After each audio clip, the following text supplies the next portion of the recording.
Next up, I'm going to give you introduction on the user experience design, which I was showing in the beginning is part of the service design. It's one tool set of the service design. User experience, somebody thinks that it's maybe just like drawing pictures. How many agree that it's like making pictures? So some think that it's, I don't know, prototyping of the service. How many think? Is it prototyping? Some think it's a design, like to make the service look pretty. How many think? Okay, so it can be either way, and sometimes this kind of methodologies of service design with interviewing and observations are reused sometimes also in the UX design. So UX design has similar stuff, but it has more concrete and specific tools to do actually this UX design.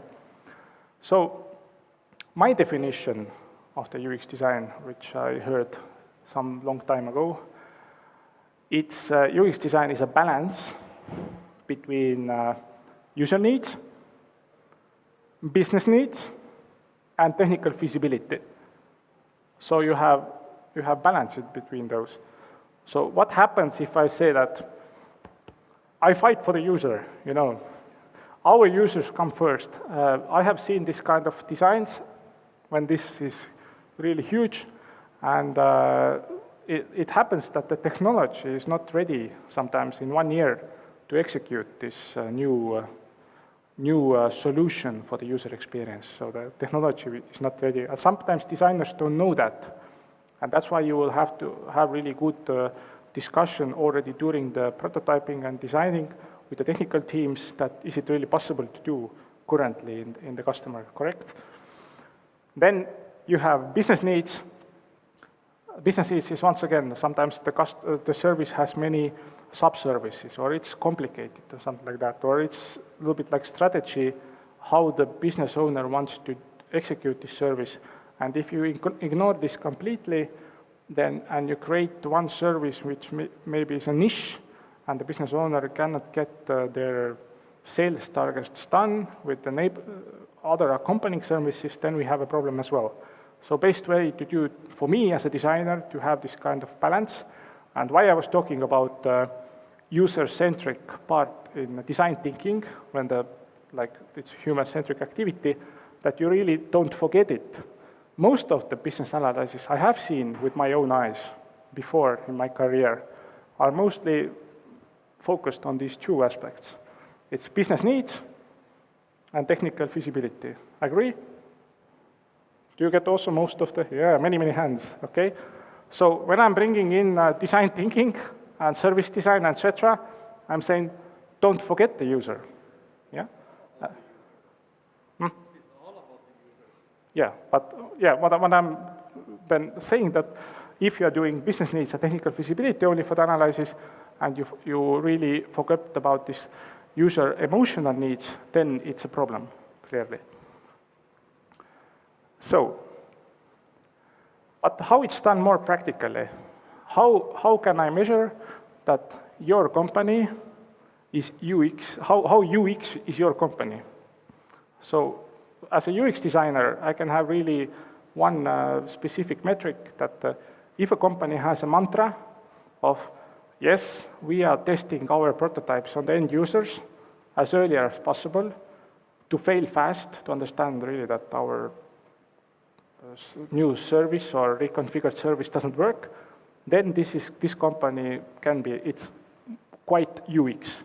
But if company says, no, we are not doing any user testing at all, then in my definition, there are many views and many other designers around there who have their own views, then I might say that this company is not so UX if they don't have this kind of basic hygiene and routine inside. So, and I would also like to say that the UX design is like insurance for the programming. So nowadays, average price to cost to program a service is many tens of thousands of euros. You agree? If you want to program some service, it costs 10,000, 20,000, 30,000, 100,000, can be really large sums of money for programming. But wouldn't it be really nice before spending this huge amount of money maybe spend like 1, 2, or 3,000 euros for the UX design and testing prototypes on the end users. Later on, not to find out that, when you have programmed it for 100,000 euros, that this service really doesn't work and doesn't serve the user needs and doesn't serve their emotional journey using the service. So I would like to call it as an insurance you can buy before the programming, okay? And just another number, I read that in €1 investment in UX design can actually is up to 50 euros return of investment in a couple of years, which helps to boost your service. So this is also, it's 2 to 50 euros, like return on investment. You agree? Have you had experience? Yeah? So, but more practically, one core part of the UX design is prototyping. So you are doing it to prototype the service. Sometimes the prototypes can be not this kind of, you can't interact with them. Sometimes they can be internal business process flows, or like in employee experience design, you have some internal processes, and it can be a little bit more abstract, but at some point you can do the prototyping, and even you can prototype with like role playing. So, for example, in one of the user testings of the prototype for Estonian Information Authority, RIA, I was doing the new generation X-Road self-service portal and wizard prototype for them. And actually, the user was testing that, how to apply to this service, etc. And then she said, I would like to talk to my IT guy now. I was facilitator. She was testing the prototype as a user or customer. And she said, this step, I would like to talk to the IT guy. I said that, okay, I'm now IT guy. What do you want to know from me? And then actually role play came out of this user testing. So you can really do this way also. So, but usually when you're doing the prototyping, I would like to suggest to design first mobile views. Why?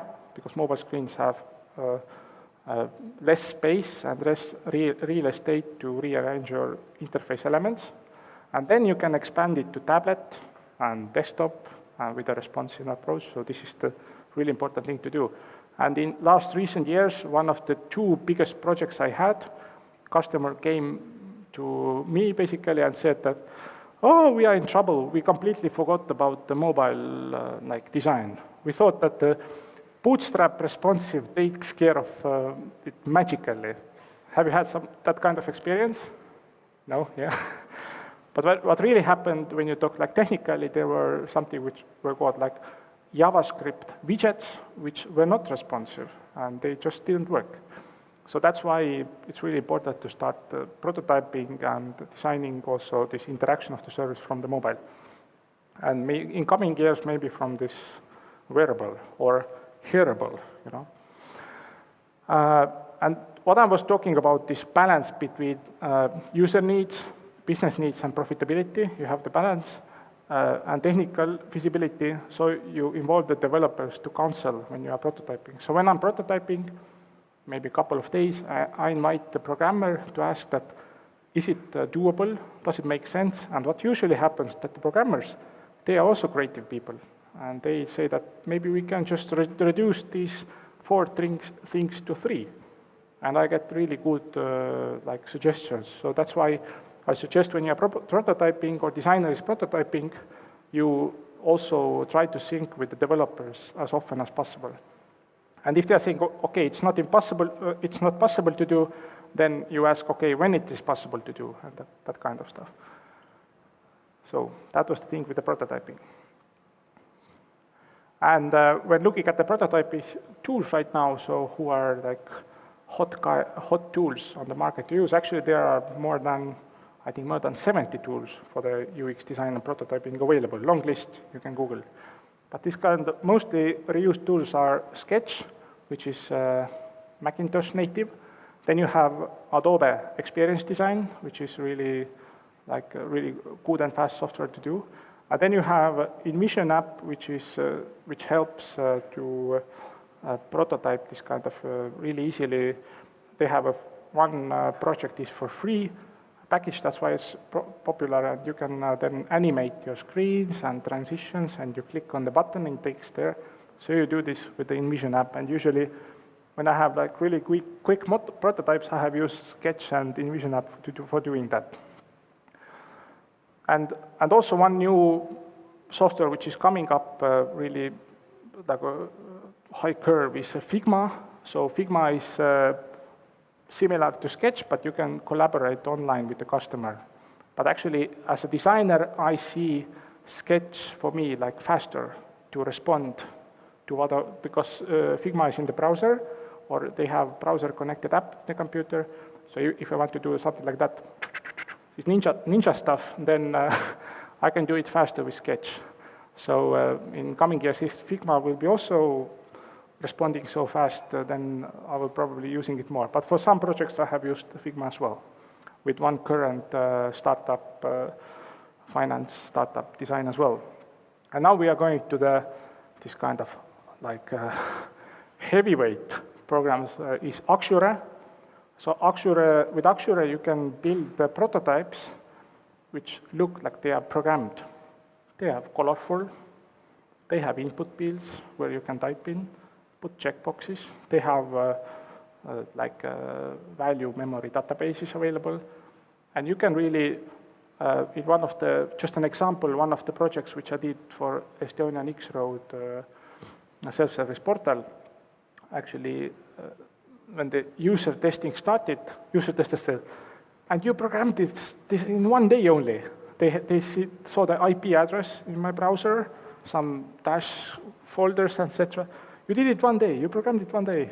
No, it's not a bootstrap, it's actually. So you can really, let's say, users may have a super realistic impression of the prototype that it's programmed already. So you can do this with Axure, you cannot do this with Figma or Sketch, etc., because they have more this kind of touch-based interactions, click-based. But when you want to input fields and some JavaScript widget type of interactions, then you can do it in Axure. And in one of the latest projects with what I'm doing with financial startup, I did some of my stuff here with Figma and some of my stuff in Axure. So easier stuff like landing page screen, I did in Figma, or some generic view how to input the invoice in Figma.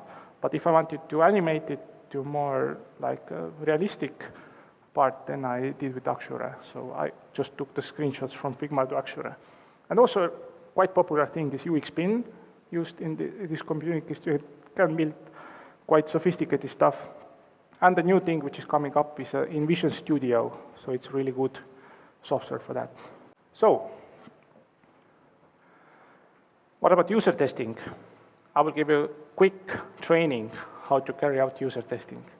So what I really want to do, why I'm really talking here today, I really encourage yourself to do most of the stuff I'm talking today.